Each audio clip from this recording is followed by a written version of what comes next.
Hi everyone, and welcome to Sea AMA number 3.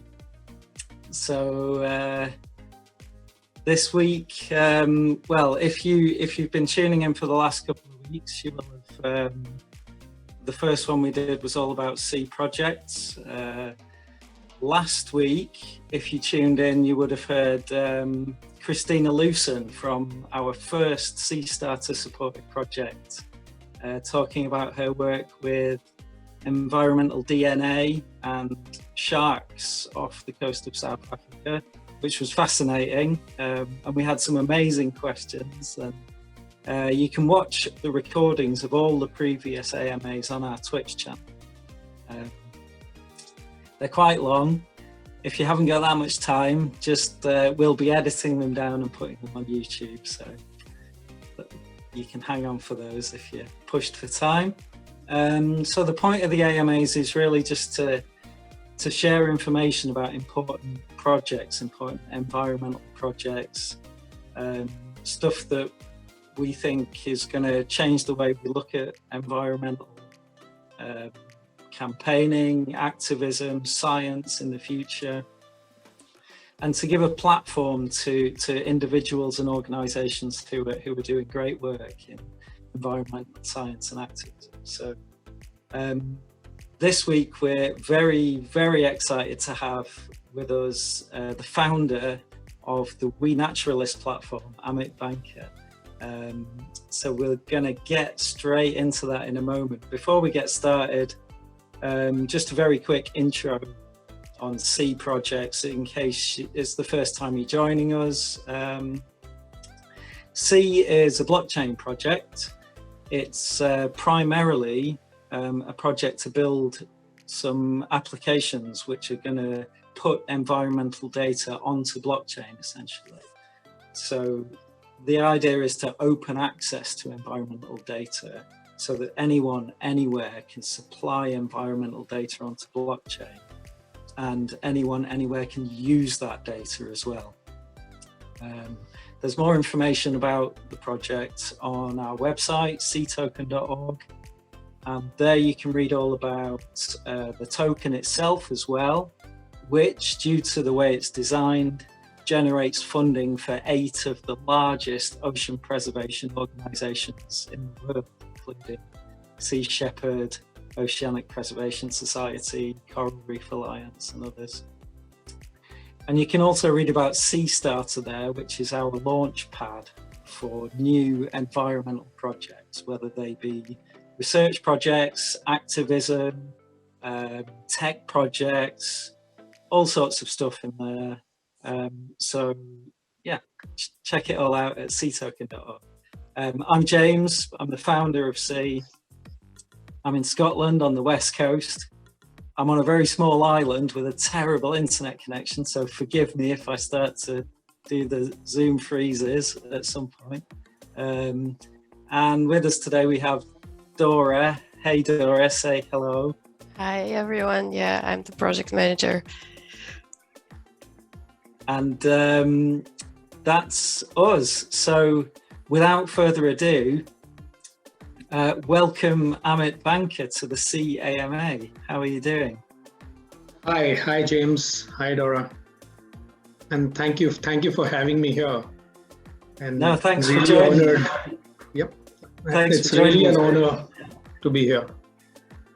Yeah, we're really looking forward to finding out more about WeNaturalists and learning all about it. I'm not going to talk too much about it, other than to say that I've really I've been on WeNaturalists for a little while now, a couple of months I think. Wow.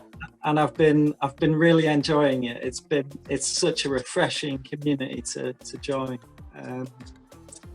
But I'm going to let you introduce yourself and introduce the project first for those who are not aware. So tell us about it. Thank you, James. So first of all, it's been an honor being here, and the most important thing is what connects us as Sea Token and WeNaturalists is technology, because as compared to some of your other guests that you've been hosting or probably that you stand for, they are hardcore into nature and they are building nature conservation or ocean conservation projects on ground, but both of us, you and us as WeNaturalists, we are enablers, right? And I'll just tell you our story of how we became as an enabler to this nature and natural world. So I guess I'm just from an introduction perspective, I'm Amit Banka. I come from India, and this is a country which has more than 700,000 square kilometers of forests all around the country, and it's so beautiful that it's not possible to not fall in love with nature when you are in India, right? And my passion for nature started when I was really young, in my early teens probably, and I took up photography for that. And I never thought that this particular passion would ever culminate into some degree of purpose. And I would really start thinking about how exactly bringing the nature lovers and professionals and organizations together. So after almost spending 20 years of my career into building businesses and running after money in a different way, 2 years back, in one of my trips in the jungle, looking over almost 700 square kilometers of water, something struck me. And I said that there's no such technology platform, or I would say ecosystem, that brings the professionals and organizations together. We have amazing platforms who've done amazing amount of, community build up, whether it is Facebook, LinkedIn, Instagram, and various other ones, which bring people together. But it's not the place where nature professionals or people of nature belong. It's not the place which can purely talk about what requirements of people of nature is. How do they really live their lives? And some of the questions that were really constantly, bothering me while I was thinking about something to do with nature.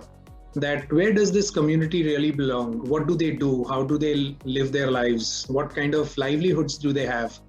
Where do they go for funding? What kind of funding they need? It's not .com funding, it's always .org funding, right? And this is a very different world. I come from a .com world, right? And considering the fact that in 10 years back, I ran a foundation which took over almost 500 villages in India. At that point in time, I realized the connection of nature with the communities and indigenous communities, the tribal world, and how nature really plays a role in their daily lives. And plus the agriculture kind of an exposure that I had, all put together really gave me a lot of insights to how exactly we can build a common place where all the nature lovers and people related to nature or operating in nature can come together, right? Not just for becoming a unified voice that's naturally, that you can't avoid when you come together as a community. You start talking the same language, or you get inspired by the interesting work that's happening all around the world. But more than that, I think to build an ecosystem where we create customized tools and products and services to help these people to not just learn, upskill, share the knowledge, share solutions, adopt a cause, or come together for a particular cause, create a communication vehicle, create your own gated community so that people from outside don't bother you too much. There's no trolling. You can freely speak your mind. If you are a birder or you are an ocean conservationist, you can have a particular place to belong and you can build your community around that. It's a close-knit yet an open architecture, right? So that was the whole idea, right? And here we are, a few months of our launch now. Not that, we have still reached a level of where I can say, here are some of our milestones have been achieved. But yes, good thing is that people are recognizing this need. That's the most important thing. There are very few people who have taken a call to create a for-profit model in this particular space. And I clearly, humbly believe in sustainability. So I always believe that you have to be sustainable before you can think about the world. and also at the same time, so that because there are larger objectives that you need to achieve, for that you need to be sustainable. And that was the first level of call that I had to take to make it a for-profit venture. Not in a sense that everything that you see, it just shouts out loud that, hey, I'm selling something, because we are an ecosystem. We are not a platform which is making an individual as a product. We are actually creating a product. The WeNaturalist is a product, and it's a product of passion. So that's by and large about us, WeNaturalists. And while we move forward with our questions, I think a lot of other areas will get covered. Yeah, absolutely. Yeah, there's a really wide variety of questions that have been sent in actually over Twitter. So I think we're going to very thoroughly explore WeNaturalists in the next Thank you. Half an hour or so. Should we get straight into it then? Sure. Okay. So yeah, thanks to everyone who sent questions over Twitter. There's some great questions there, really insightful questions as usual. Let's get started with a question from Barbara, who asks, do the development policies of individual states cause rapid change in the environment? So I guess, and if yes, how can we build a collective and resilient policy to fight climate change? So I guess this is a question about the difference between global movements and individual states, and how can a global movement influence the policies of individual states and so on. Right. So I think, thanks Barbara for asking this question, and I think this is a very interesting question, pertinent in today's times. It's also a factor of how geopolitical situations in the world is changing, and how the government's toppling, and how exactly that impacts the environment. So I think it happened in US, and suddenly when the new government came, and a lot of policies changed. So obviously, whenever we talk about SDGs, or when we talk about Paris agreements, or a lot of other UN programs, they're all dependent on what exactly you can do. Only it's dependent on what state level policies are. And we just can't avoid, because every government, every state has to come together to bring some level of semblance for the global good. So, I mean, I always give this example that it's not that we've done something wrong in Antarctica, right? We've not done something wrong in here, in our own place where Antarctica probably is suffering, or the biodiversity in Antarctica is suffering, right?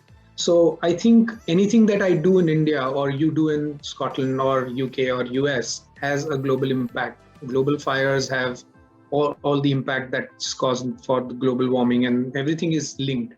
So I have always seen that it has to be a state level subject where people start creating policies, but with a common agenda. But unfortunately, that has not happened, primarily because everyone's requirements, everyone's challenges are different. Everyone government policies are different, and because of that, I think we've never been able to reach a common ground. However, I think there are few states which were still not active 5 years back. They have started showing some results. I was looking at some of the data from UN as one of the IPCC reports as well, right? There were some of the states which were not as prolific in terms of their policies and the agenda. They have come about, and they are trying to take care of fuel policies, or oil, or usage of their oil in their countries. India has come back with on their Independence Day on 15th of August, saying that we have a separate green hydrogen mission, which has been started, which clearly means that the dependence on oil and other fuel import would definitely change, and we'll move towards green energy. Which states are that? So it's India I was primarily talking about. Mm. Right? Oh, I see. So I think because we are a highly fuel dependent economy, we import most of our fuel. right? So I think from that perspective, I think each and every step of these states is going to count. And Barbara, I don't think I have a straight answer for what you really asked, but I think by and large, this is what I feel about the policy. Yeah, absolutely. I think that is broadly a very excellent answer. I think you know that the efforts to build global movements to address these things are often stymied by individual governments. But I think you're absolutely right that more and more governments are bringing something to the table now. Whether it's enough or not is a different question, but at least different governments are being activated in this way. So it's something. And I think just to add to that, I think there are a lot of efforts that have to be taken by private bodies and organizations as well, because they work a lot hand in hand with policymakers. So that influence is going to be there. So at some level, that level of semblance have to come, including, say, for example, WeNaturalists today, when we talk about being the voice of nature for the world and bringing people together, I think that has to go hand in hand, right? When we talk about SDG goals and we try to influence people in some manner, I think that influence has to reach some level of or degree of adaptability at each state level. Yeah, absolutely. Yeah, thank you. That's a really great answer. Let's move on to the next question. Rimuru asked, he says, it's amazing that you're able to reach members from over 100 countries, but the app has 500 plus downloads only. Are there any other platforms where the app is available? And what are your plans to increase the number? So I guess this is a question about adoption of WeNaturalists, how you plan to grow things in the future. Thanks for this question, and it actually brings me to the real problem that we all face is today. Whenever you launch a new platform, especially in nature, and people see very different interface and the UI and UX, that adaptability definitely takes a little while, because this community is not used to moving out of their comfort zone, or any one of us, in fact, to that extent.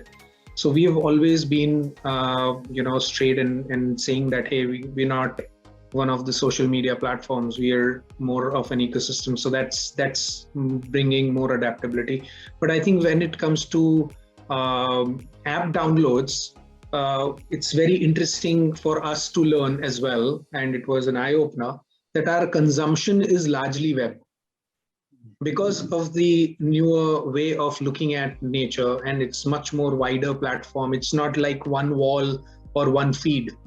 We have like multiple, we have more than 180 or 200 unique pages, right? As compared to some of the other platforms, you'll have 4 or 5 or 6, right? So that's the key difference, and hence our consumption is largely web driven. However, we recently launched app. That's one of the other things, and our overall, getting into the momentum was a little bit of an issue. But yes, I think 500 is, or a little bit more than that. We are available on other platforms as well, and most of our also consumption comes from mSite today. So if you look at the overall combination, we are around 40 to 50%, 40% on mobile and around 60% on web, which includes mSite as well. Okay. On other platforms like iOS and other devices as well. So so what you're saying is there is a limited subset of functionality on the app, and the website offers a... No, not really. It's just much more wider. It's much, so your quality and the entire vastness of the platform is visible, and usability is much vibrant as far as web is concerned, because it's a little bit more of a large screen product, right? As compared to just moving into the feeds, and because we have at least 8 to 9 different sections that you can move around with. and explore the whole thing. Okay, great. Yeah, I mean, I certainly use WeNaturalists on a laptop rather than on a phone. I completely agree that it's for the amount of content and the different types of content available there. The website works really well. Yeah, the experience is much better on a laptop or a larger screen. Yeah, sure. Okay, let's move on to a question from Mr. E, who says he's asking about their jobs. I think it might be something of a misunderstanding, but according to the Medium article, there are jobs under the project features of Naturalists. What types of jobs are you offering? And are the jobs open for anyone across the globe, or are there just specific locations? So this is it's a pertinent question. It's a good question because actually we do have a feature which offers jobs, assignments, and participation for events and trainings. So for example, if you are conducting an event and you can actually put it on WeNaturalist and get participation. So that's one. But largely, if I look at from a jobs and assignment perspective, and that was part of my preamble as well, that I think our idea was also to empower the people of nature. And we believe that this particular community is not only looking at full-time jobs, they also do small short-term assignments, right? It could be for a week, it could be for 1 month or a quarter. So from that perspective, we have a kind of a marketplace or an aggregation of jobs and assignments from different parts of the world, or events or trainings from different parts of the world, where you or anyone else from anywhere in the world can apply, and obviously subject to the approval or agreeing the person who is actually inviting you for the job, or the employer confirms that, and obviously you can get into a conversation. So there is a job feature, and anyone in the world can apply depending upon what your employer is looking for.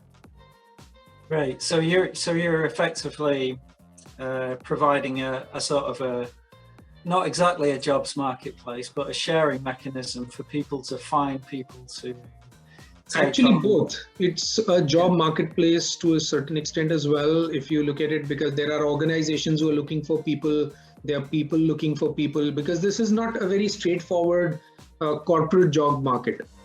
It has a lot of snacking kind of an arrangement as well, right? Yeah. So there are multiple levels of job creations and volunteering and stuff like that. In fact, one of our key features is that you can actually post a volunteering assignment and job, right? So I think that makes a lot of difference, because a lot of people are looking for more volunteers than assignments in the COVID situation, because funding has always been a challenge.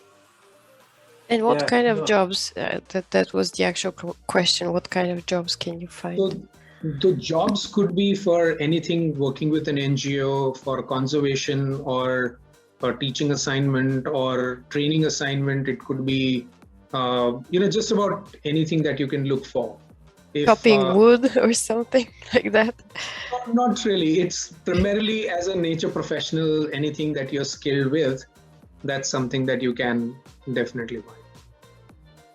Right. And we are growing in that field. In fact, we are learning in that zone as well. If you ask me, we're not out there that we can say that we have good quality stuff and jobs around still. Great, thank you for that. Let's move on to the next question. This is about non-profit, for-profit kind of thing. Krish Mehta says, is WeNaturalists a for-profit enterprise?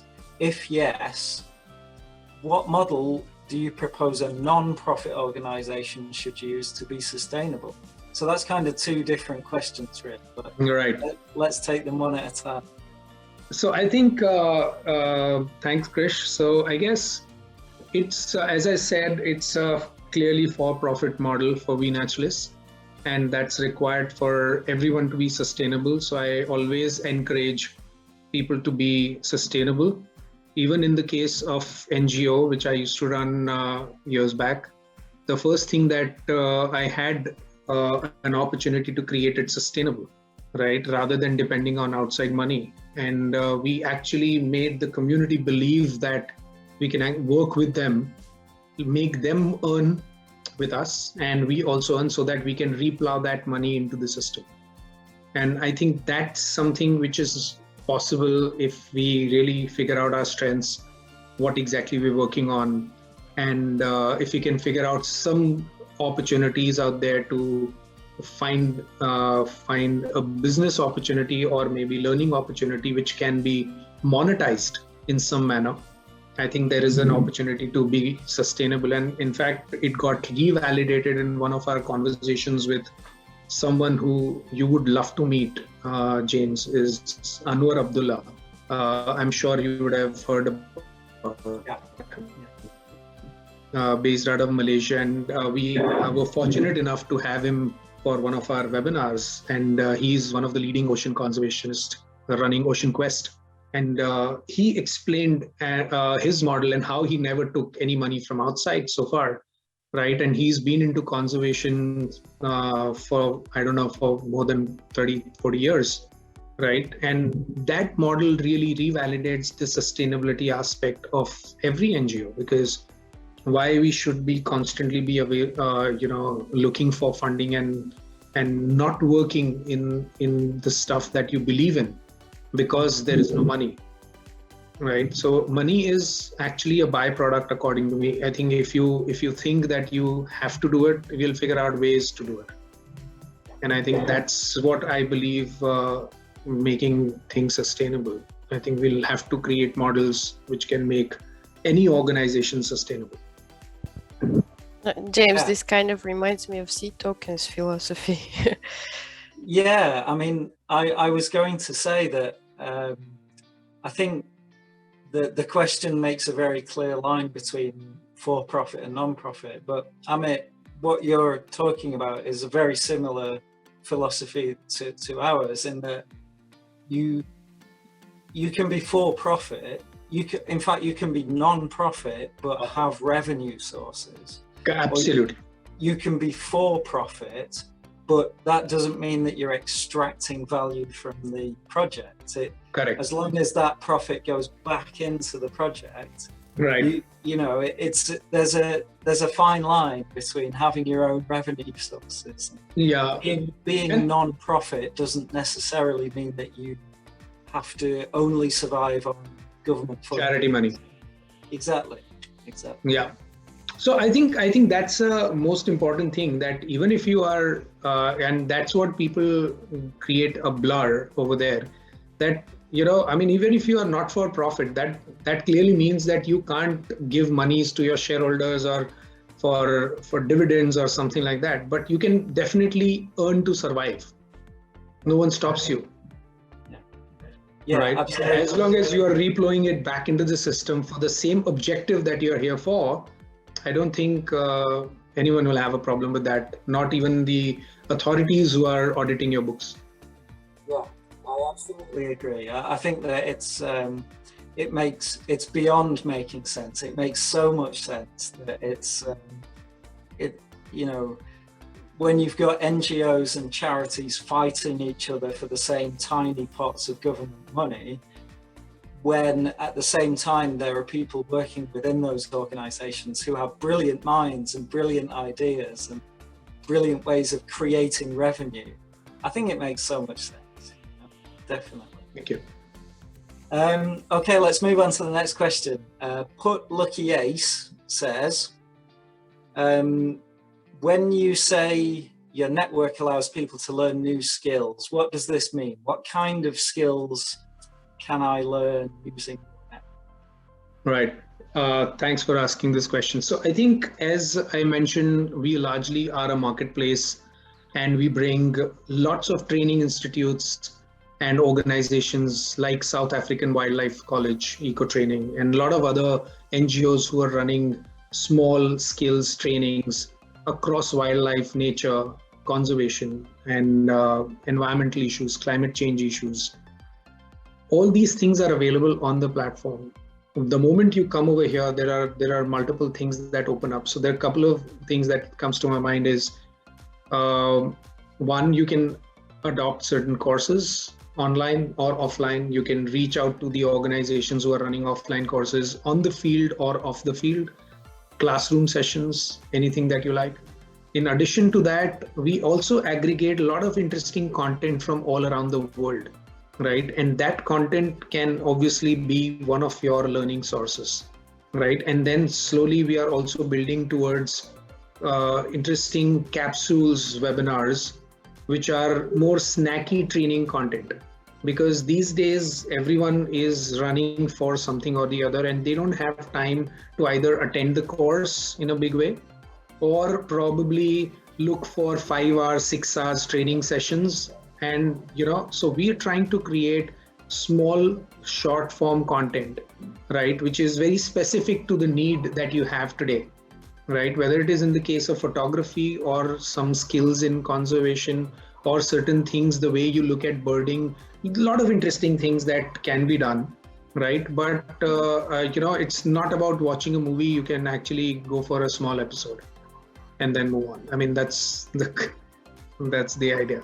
So there'll be a lot of things that you will see as you move forward as well. Yeah, I've definitely learned a lot so far from reading other people's posts on WeNaturalists. It's if you get on there and you make a lot of connections, you can't help but learn stuff. Definitely. Thank you, James. Okay, Costi says, again, this is a question about scale really, but can the WeNaturalists ecosystem grow enough to have a positive impact in the near future on a global scale? So regarding the bigger problems like climate change, like global warming. So it's about scale, I guess. Yep. So I think, very early days, but yes, I think the idea is, and we have taken a pledge on the Earth Day, and we are really committed, all of us at WeNaturalists, all our team members are committed to meet that particular pledge, which is keep bringing 500 million people together of nature at WeNaturalists, right? And that's for the next 10 years. And I personally believe that's not a big one, primarily because of two reasons. One, we believe in the voice, and we believe that so last 20 years belong to startups. I'm coming from startup world, and I've spent a lot of time there. Last 20 years were dedicated to startups. The next 10 years or 15 years is dedicated to nature. And I personally believe that the way we are approaching nature, the way we are bringing people together, and the way we are trying to bring awareness and education around nature, at this point in time, our market size of the people who work for nature is around 500 million people. But as we move forward and grow, and the world is moving in that direction, a lot of state level policies are moving in that direction, we'll see a lot more people in the Gen Zs and the millennials will join hands to bring about a change and see through the next level of movement in nature. And I think 500 million people on WeNaturalist is a very, very small target. So I think as we move forward, as we reach out to the larger set of people, as we get more accreditation and credibility built in, and with the kind of model that we are talking about, with the kind of features that we're talking about, with the kind of reach that we are thinking about, and most importantly, the need that we address at this point in time, I think scale is bound to happen. That's great. I hope it does. I think I also think it's a very realistic target. Yeah, I hope it happens. Thank you. And finally, we got one question. This is from Fernando. And this is a question which comes up a lot. And it's, what are the economic benefits of preserving nature? Now, this is kind of like, there's that old story about the guy sitting in the house that's on fire. And somebody says, why don't you go and get the fire extinguisher? And he says, well, that thing costs money, you know. All right. Correct.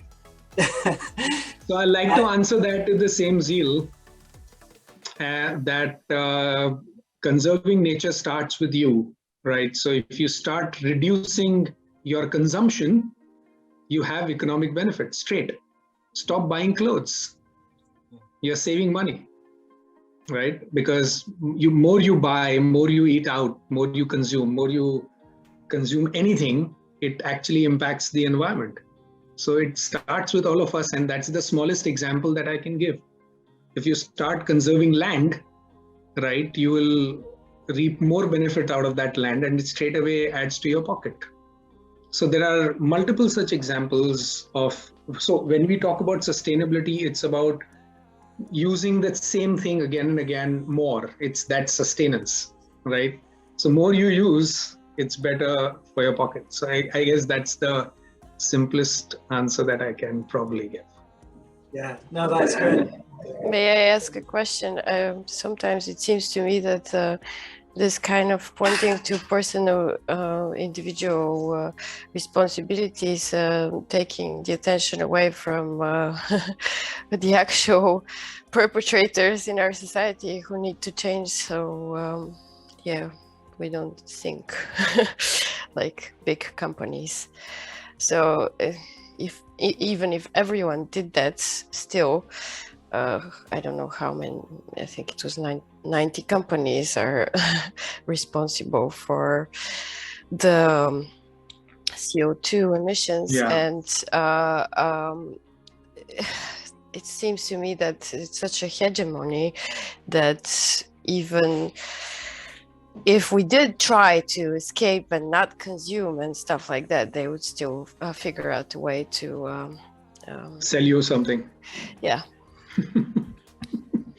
See, we are living in a capitalist world, and you can't deny that, right? Whether you blame China, you blame US, blame anyone.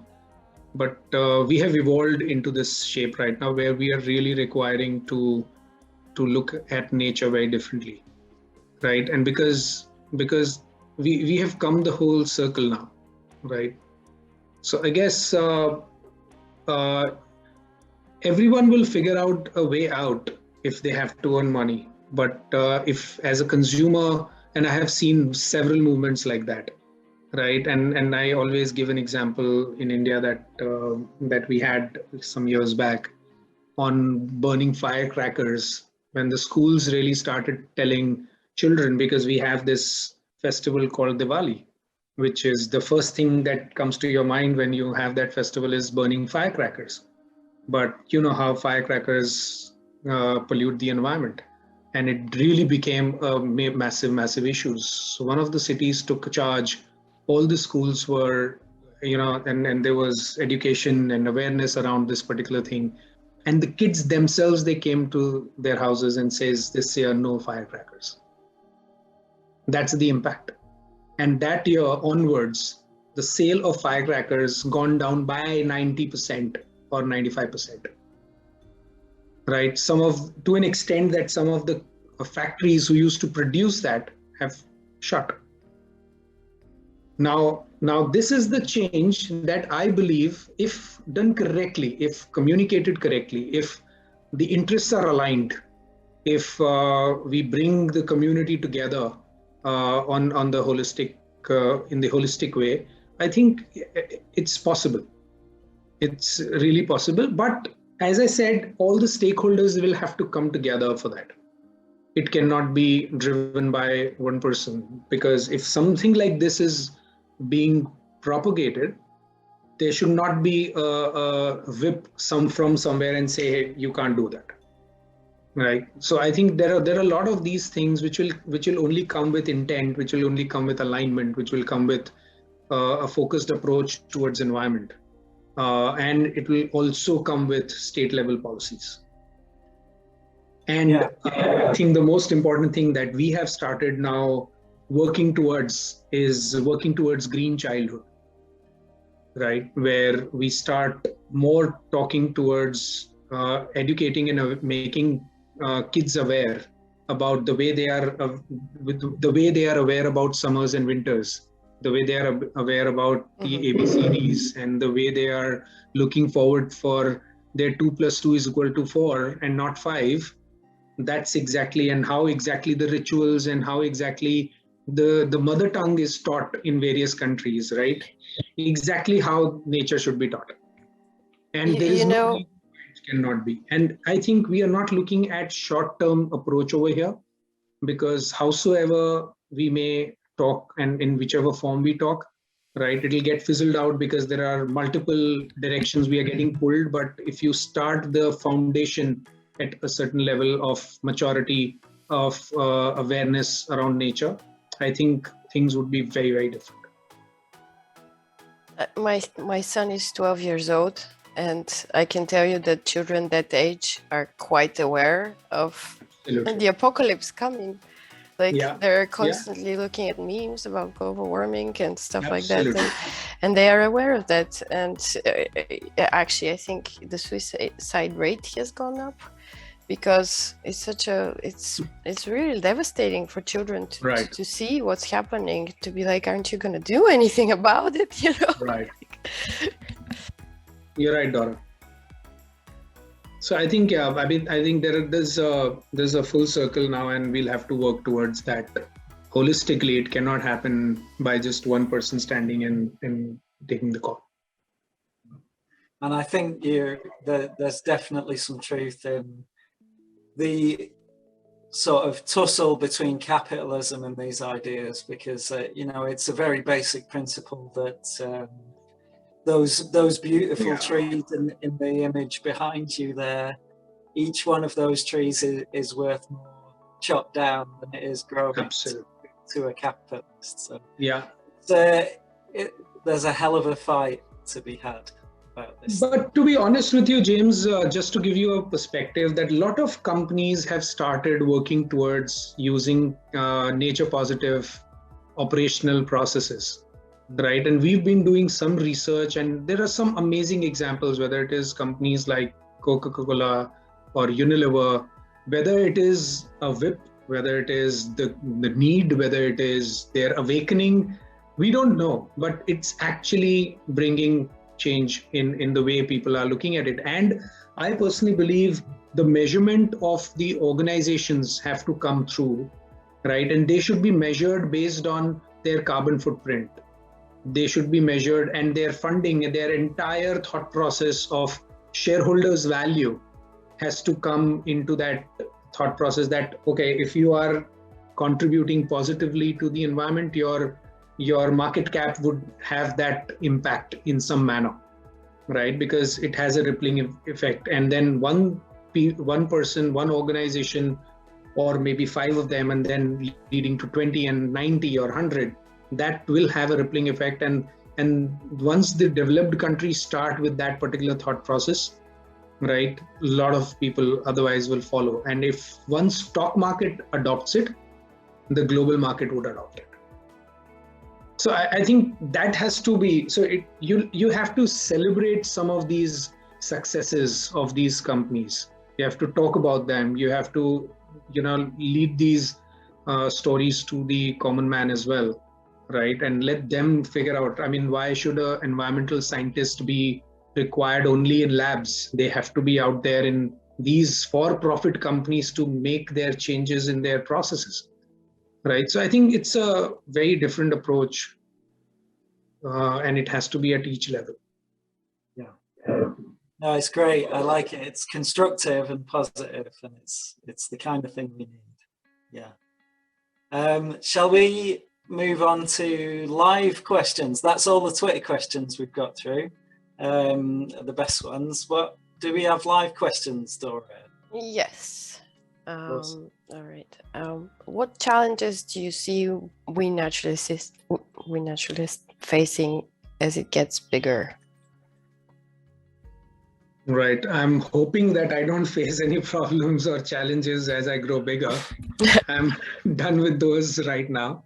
But yes, I think for any platform, for any ecosystem like ours, the regular acceptability and for us to be meeting the requirements of the changing requirements of this world would definitely be one of the key things that we'll have to be innovative at each stage. But considering the fact, and there's one thing that we differentiate ourselves also, is considering the fact that we are an ecosystem and we provide a way of living, we provide inspiration. This is not something which you'll come over here for a snacky content. It'll engulf you, it'll just grip you in certain way, and then this will become your way of life. It's very difficult to, then change that. If you look at all the statistics of time spent of per individual per day, or, unique visitors and all of that, all these things will grow. And I don't want to even get into that because these are not the benchmarks WeNaturalists stands for. But from our perspective, our biggest challenge would be to keep up with the expectations of this community. And that is the biggest challenge for me, I guess. So. And for that, I'll only be able to do it if I get honest feedback from people like you. And always, someone or the other is telling us that this is something that we're not doing well. How do we change? And it is more of a partnership approach, even with an individual. That's why we talk to lots of people. It's not that we've created a platform and just throwing money at social media, honestly, where, hey, just come over here and this is what you can do. We actually talk to people, right? We spend hours and hours together because this is a new community for all of us, right? India works very differently as compared to US. US works differently as UK as compared to UK, and Italy or Africa is a very different market. The sensibilities are different. Right? It's not just I've created a technology play and just making it viral. It cannot work because I don't work on influencers. We work on content, right? We work on creating marketplace for better livelihoods. It's much deeper, right? And we cater to the world because, that was one of the calls that we took during COVID while we were developing this particular platform. And we said that, hey, when we're talking about global warming, how it can be limited to India?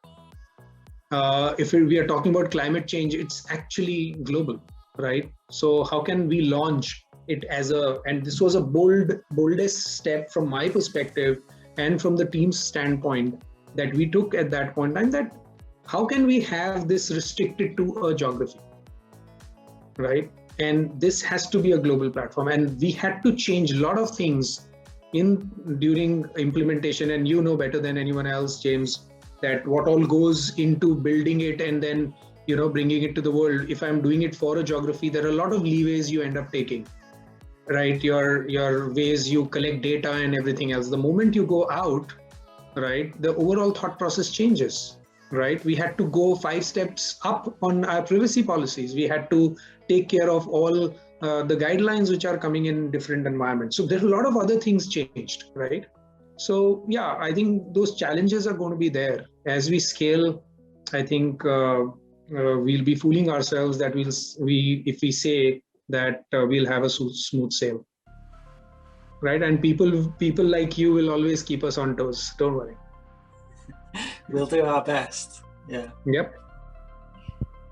One more great question. Is the WeNaturalists infrastructure sustainable? Does it consume a lot of energy? We get that question asked too. Yeah. Now, to be honest with you, we are too small. We are not into token mining or crypto mining. So no, we'll not. But I was told, yeah, exactly. I was just coming to that I was told by James that they also don't mine because they work on a finite number, and which is amazing, right? It's an amazing model. And but yeah, coming to the question, I think it's too early for my friend for you to ask me this question.